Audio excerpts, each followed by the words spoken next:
Hey guys, Brian with Cajun Cardboard coming at you from the great state of Louisiana with another Explore the Card episode where I take a deep dive and a detailed look at the history and current status and price and pop and details of a Michael Jordan parallel or insert card from the 90s.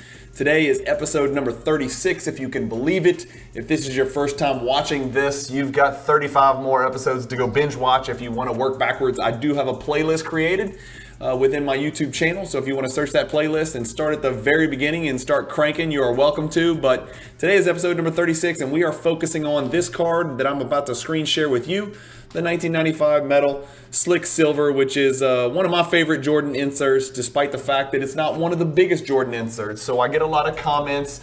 People love to see gigantic, humongous cards they can never afford, but people also like to see affordable cards and moves they can make and ways that they can get into the Jordan market. And this metal Slick Silver from 1995 is one of those great examples of cards that almost anybody in the hobby can afford in some grade or another, even a PSA 10 copy if they choose to. So, as always, let's begin by first me sharing exactly what I own, because I always like to come at you from a perspective of transparency, so you know I do have a vested interest in this card. And so if I speak glowingly of it, it may be influenced by the fact that I own 4 copies of it. So I've got these 4 copies pulled up. The one thing I will tell you about this card, which you can easily notice when I get to the 4th one in my vault, is 1, 2, 3, 4. It is hard to take a picture, but when you get a good one, it is big time. So this is one of the best pictures I have ever seen, and you can see PWCC is notoriously fantastic for taking super high detailed, great images, but there's something about the acetate features of this card and the translucent nature of it that make it very difficult to photograph. This one is an absolutely fantastic picture, but as you can see, these are terrible, and it looks like a very boring, dull, drab card when nothing could be further from the truth. This is a really good looking card, so I'm going to leave this picture pulled up when we reference mine. I do have 4 copies. That's how much I think the card is undervalued. That's how much I like the card. But let's get cranking. As always, we like to look at the set that this card originates from, and it comes from, like I said, the 1995 metal set, which I've now got pulled up on your screen. This is a 220 card base set. The rookies in 1995 were essentially Kevin Garnett, and then after that, Sabonis, Finley, Stackhouse, Rasheed Wallace, and Antonio McDyess were probably next in line. All of those guys were fine players. Sabonis did, in fact, I think, get inducted into the Hall of Fame, a lot of which, hinged upon his tremendous overseas and international team success.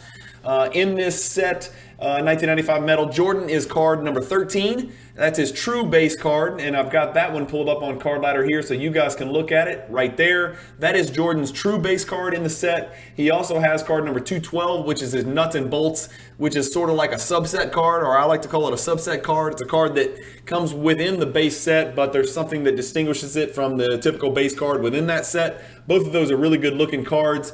This card number 13 is a Pop 74 in PSA 10 and last sold for, get this, $720. That is a pretty penny for a base Jordan card from 1995 metal. I've got the chart pulled up on the screen. As you can see, over the last 2 years, the card's up 240%, and the last card really jumped from $500 in March to $720 in May in what is, I think by all accounts, what most would consider a down market. So pretty interesting movement there of that Jordan base card. Again, there's only 74 of them out there, so not a lot to work with. One thing I do want you to remember is that this nuts and bolts card is a subset card, so it's within the base set. It's not purely an insert like the Slick Silver that we're going to talk about today. And this card is a much higher pop. It's a 925 pop. The card last sold for $160. It's sold 265 times over a 2-year period, so about once every other day or once every 3 days, something like that. If we look at the last 3 months, however, even this card is on the uptick, right? 48 sales with a low of 135 and a high of 202. And the card's up 18.5% over the last 3 months. So those are the 2 base cards from the set. Going back, let's keep talking about the other insert sets within 1995 metal. There's 11 of them, which you can see on your screen. Jumbo, Maximum Metal, Metal Force, Molten Metal, Rookie Roll Call, which is something that certified and totally certified from the Panini Prism era stole. Rookie Roll Call Silver Spotlight, Scoring Magnets, Slick Silver, and Stackhouse's Scrapbook, Steel Tower, and then Tempered Steel. Of all of these 11 insert sets, as far as I can tell, only 3 of them, correct me if I'm wrong in the comments, please, but I think only 3 of these insert sets feature MJ, Maximum Metal, Scoring Magnets, and Slick Silver. We're here today to talk about the Slick Silver set, and then one more thing I do want to mention, there is one parallel set to this product. It's called Silver Spotlight, and there's one inserted in every Series 1 pack, and those Series 1 cards come out that with a more silvery texture. So this original Jordan number 13 that we looked at would be more silver in texture.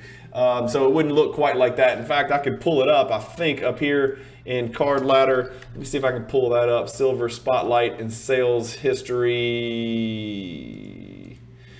Spotlight. Here we go. All right, so now you can see what that card looks like. So here's the dark colored one over here. Let's close that out. Here's the Silver Spotlight right there. So just more silvery, and that's why it's called Silver Spotlight. But let's keep going. So that's the parallel, right? The Silver Spotlights. The Slick Silver is an insert set that consists of 10 cards. Let's pull it up. Here they are. There are 6 point guards within this set, and then 4 shooting guards. The shooting guards being Michael Jordan, Reggie Miller, Mitch Richmond, and Latrell Sprewell. The rest of the 6 players in that set are point guards. 6 out of 10 players in this insert set for Slick Silver are Hall of Famers. That's a 60% Hall of Fame rate. That's something we always look at for those set collectors out there who are thinking they might want to put together one of these 90s insert sets that I talk about every Friday. So 6 out of 10 are Hall of Famers. There's not really any true imposters within this set. All of these dudes could play. The weakest players are probably Nick Van Exel and Kenny Anderson, but those dudes could really hoop. Kenny Anderson's a New York legend and still highly revered in New York City, and Nick Van Exel was no joke. I mean, he was super slippery. Nick the Quick, he played at Cincinnati and was an All-American and was a very successful player in the NBA and had some really good years with some dark year Laker teams where the Lakers weren't quite so relevant. But Slick Silver inserts were inserted 1 in every 7 Series 1 packs. So if you guys are going pack ripping and you're looking for this Slick Silver card that we're looking at today, remember, those are only found in Series 1 packs, not in Series 2 packs. So keep that in mind. As always, let's look at the card itself. I just can't stress enough how special I think this card is, especially this clean looking copy here. The primary concern with these cards from a condition perspective is that they get yellow. There's something about these cards with, if you keep them in a certain temperature or a certain humidity, they yellow. The cards turn yellow. And so what you see is this bright white where you can slide a sheet of paper behind it and you can see the white paper. If the card has yellowed, it won't be quite as transparent and you won't be able to see that white paper behind it. It'll be kind of a dull urine yellow color, which is pretty gross. But this one is a clean copy. Obviously, it's got Jordan with his MJ retros on and his balls in his left hand. He's driving. It looks like he's maybe about to execute a step back and or turn the corner on somebody with his left and yam on him. It's got Slick Silver written down at the bottom in a pretty cool font. It's got the Fleer Metal symbol down here in the bottom right with Michael Jordan in black script across the bottom. This is one of the mini Jordan cards that features what we call Ghost Jordans trailing behind him. Shout out to Christina and Chris from the original House of Jordans who gave that tagline to these Jordan cards that show silhouettes, or not really silhouettes, but multiple images of Jordan trailing the image that's in the forefront. New Heights is another one that has this Ghost Jordan type effect.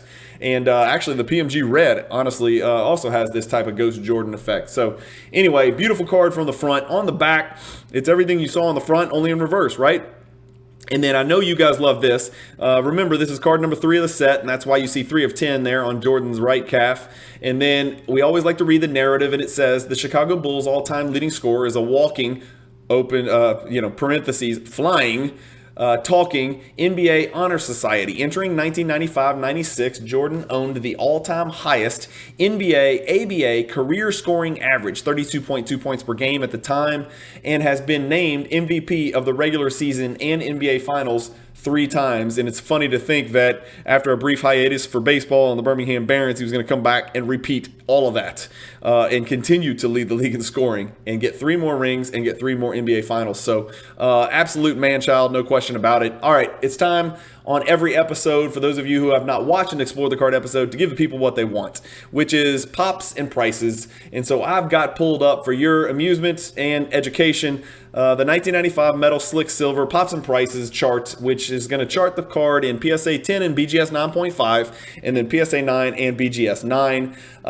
What stands out to me on this table, I would draw your attention in the PSA 10 column to the last sold price, okay? So if you look at the last sold price for PSA 10, it's about $575, but the highest sale was $1410.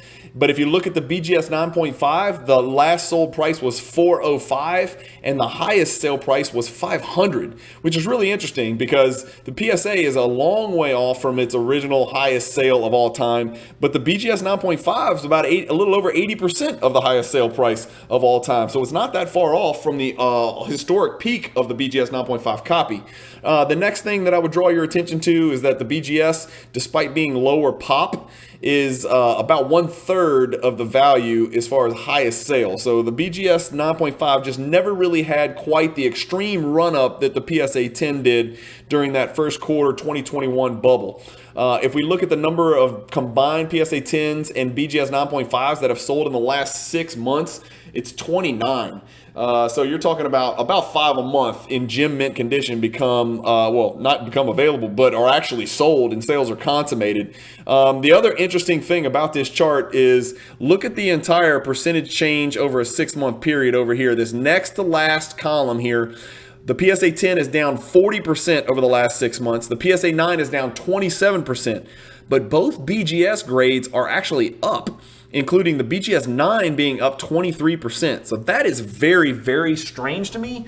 I'm not sure really how to explain that. Let me know in the comments what you think about that. That's a very unusual, this just does not appear very often in the graph, where the BGS 9 has not only increased 23% over the last 6 months, but the PSA 9 has gone down 27%. So that's a 50% difference. And look at the price over here in this sold price column. The last PSA 9 sold for $180. The last BGS 9 sold for $270. Now look, you're going to point over here and say that's a product of population. And it is true. The PSA 9 does have 459 and the BGS 9 has 156. So maybe that's just collectors / investors hyper-focusing on the population of the card more so than just preferring the card in a particular label. Maybe they're just doing their due diligence and running some numbers and concluding that the BGS 9 should be worth more because there's about 1/3 as many of them out there. So I don't know. You let me know what you think. The last PSA 10 that sold was less than the base PSA 10 that we looked at. So let that sink in. That's odd, right? But again, it's a factor of population. There's 230 PSA 10s out there. So this is one of the more populous Jordan inserts that I've ever featured on Explore the Card episode. If we look at this card right here, this is the base. And remember, the base has a pop 74. So there's about 1/3 as many base PSA 10s as there are Slick Silver PSA 10s. And that accounts for the difference in price. So right now, the base is outselling the insert. And that, I don't think I've ever said that on this show that I can recall. So anyway, that's just something to keep in mind. But anything else that stands out to you guys in this pop chart and pricing chart, let me know. But as you can see, this is not a rare card. It's easy to come by. And I think it's a really great entry-level card for any new and aspiring Jordan collector. That's just my opinion. There are 7 BGS 10s out there, and there is 1 black label, label, which I have to believe, if we go back and look at the card, can you imagine how good that would look to match that font at the bottom of the card and the black shoes and the black, calf pad that MJ wears and the black undershorts and the black lettering on the Bulls? If this thing had a black label, that would just be absolutely too much to bear. I wonder what that card would go for on the open market. So that would turn a very small Jordan insert into a very big Jordan insert, just affixing that black label to the card. 405 combined gem copies. So this particular insert just drastically fails my 100 combined gem threshold analysis. This is a card that if you're going to pick it up and you're a serious Jordan collector, you pretty much have to pick it up in PSA 10 or BGS 9.5. I just don't know how long-term relevant the PSA 9s and the BGS 9s are going to be. It's almost more like a base card in those grades. So, again, 435 combined gems. I don't think I've ever said that on one of these episodes either. So this is just one of the more easily ascertainable cards in gem mint condition that I've featured on these episodes. And then, like I mentioned, remember the combined gems have sold 29 times over the last 6 months. So pretty much 5 a month. So easy to find, easy to get, and pretty affordable at the moment. Will it go on another run? Who knows? It looks like the PSA 10's kind of nosediving, to be honest with you. So it may be time to snatch up a couple more of those. As you can see, I like to collect them, so I might grab a couple more. What do I own and what do I grade? As always, I like to share that with you guys. And I told you I own 4 copies, and there they are. Not much else to say about that. What's on eBay? So I've searched on eBay, as expected, a card that's not that rare. When I search 1995 Slick Silver Jordan, I get 50 results. And I'm not going to scroll through all of these, but as you can see, there's 9.5s. I mean, here's a 9.5 minimum gem with $125 with a day and 8 hours left. So there might be deals to be had. Again, the one thing I would just really caution you guys on is get great pictures. Here's an example of a picture where you can see some of the yellowing. It's going to be really tough for this guy to get full value on this card when it's that yellow. It just is. And so really, really hyper focus on the yellowing, guys, because the yellowing can kill your card and really diminish the value of that card. So try to find a nice clear copy that someone took with nothing behind it so you can see the translucent nature of the card. What if you're a gambler? What if you want to just bust these things open? 1995 Series 1? Well, good luck finding a box. I searched 1995 Metal Basketball Box Series 1 and got no results. I searched that again with ONE instead of the number 1 and got no results. So no boxes out there for you pack ripping degenerates. You're going to have to go out and just buy this card as a single unless you happen to find one at a show or at a local hobby shop or you have some other access to wax out there other than eBay. Am I a buy, a sell, or a hold? I'm just going to hold all 4. The card's not worth a lot right now. It's worth like $575. I'm probably upside down on the card or somewhere near it. I don't really care. It doesn't really matter right now. It's not really a big deal in the grand scheme of things. I'm not looking to sell them, so I am pretty much a firm hold. One of them I will hold for Cajun Eternity, which I've trademarked, so don't steal it. And then the other 3, I have no intention of selling it unless I can double my money or something like that. And that might take 10 years or 20 years. I don't know. So I'm not looking to buy or sell. I'm just going to hold these things for now. We always want to analyze whether the card is a grail level card over $20,000, high level card between $10,000 and $20,000, mid level between $5,000 and $10,000, or a low-level card, meaning PSA 10 is below $5,000. This card in all 4 grades featured on your screen is clearly a low-level card, given that PSA 10s are selling at the highest price, and that's only $575. So very affordable, very achievable, very rewarding, interesting card to put in your Michael Jordan collection, in my personal opinion. What cards have a similar market value in PSA 10 condition?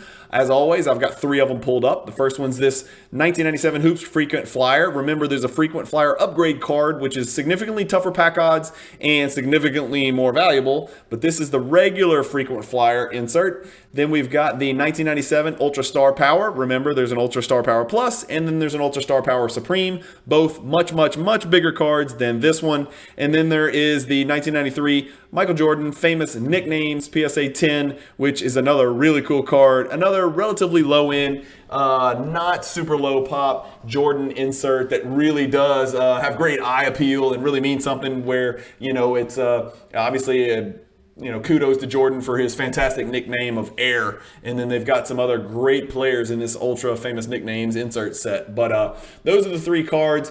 If you're asking me which of these 4 cards I would want in my collection, my answer is pretty straightforward. I would take the Slick Silver first, despite the fact that it's the highest pop out of all of them. I would take the famous nicknames next, and that is the second highest pop out of all of them. I would take the Star Power third at 96 pop in PSA 10 condition, and I would take the Hoops Frequent Flyer Club fourth, even though it's a 100 pop card, about half that of Slick Silver and famous nicknames. So that's just me. Again, this is one of those rare situations where none of these cards are valuable enough to where I would take one over the other because of how valuable they are. If you're just asking me to pick which one I like the appearance of the most, that's my order. Slick Silver 1, famous nicknames 2, Star Power 3, and then Hoops, Airlines, Frequent Flyers 4th. So let me know what you guys think on the Cajun Cardboard scale of Jordan card relevance. I give this card a 4 out of 10. Again, it's not ultra special. I personally like it. I wanted to do an episode and kind of flip-flop between crazy valuable stuff, crazy affordable stuff, and this one kind of checks a lot of boxes, and it's something that's out there and achievable and attainable, even in high grade for almost all Jordan collectors. So this is the card I chose for episode number 36. Let me know if there's a card out there that you guys would like me to choose for episode 37. I can't promise you that I'm going to take your idea and plug it in and do that card as episode number 37, but I will absolutely take it into consideration and respond to you. There's a million, zillion, billion, trillion Jordan cards from the 90s, parallels and inserts that I could feature in these episodes. So I don't think I'm ever going to run out of content. I do appreciate all the people that I saw at the National. I was very surprised to hear that many of them first got tuned into my channel because of these Explore the Card episodes that I do on these Fridays. And that was kind of the calling card where most of the people stop me and say, hey, keep doing those Explore the Card episodes. I love it. I love collecting Jordan. I learned something about Jordan cards every time. So I appreciate all those people at the National in Atlantic City that stopped me and chatted with me about that. But anyway, let me know what you guys want me to do for episode number 37. I'm all ears, and we'll see what we can do and get done. I've already got content out for the next 2 weeks, 3 weeks already scheduled. I do have some really cool surprise guests coming up. If you guys are new to my channel, I'm really outside the box, and I am pretty unpredictable other than Monday I do PWCC weekly recaps, and Fridays I do Explore the Card episodes. Other than that, I am a hodgepodge, Pandora's box of all kinds of crazy, wacky, off-the-wall, outside-the-box ideas and, theories and hypotheses. And, I blend investing with collecting, and whatever comes out, comes out. And hopefully you guys like it. It seems like people like it. So I'm always open to suggestions for content ideas. Just message me. I'm Cajun Cardboard on Instagram. I'm Cajun Cardboard on Facebook. I'm Cajun Cardboard on YouTube. So I'm not hiding. I'm easy to find. And really enjoying what I'm doing for you guys. Hopefully you're finding it both entertaining and educational, because I know I'm learning a lot, and I entertain myself by watching myself on the camera too. So anyway, thank you guys so much for watching. I appreciate your time. You could watch anything you want on YouTube, and you've chosen to watch this one, especially if you've watched to the end and you're listening to this message. I truly appreciate you guys. Keep collecting, stay positive in the hobby, and peace.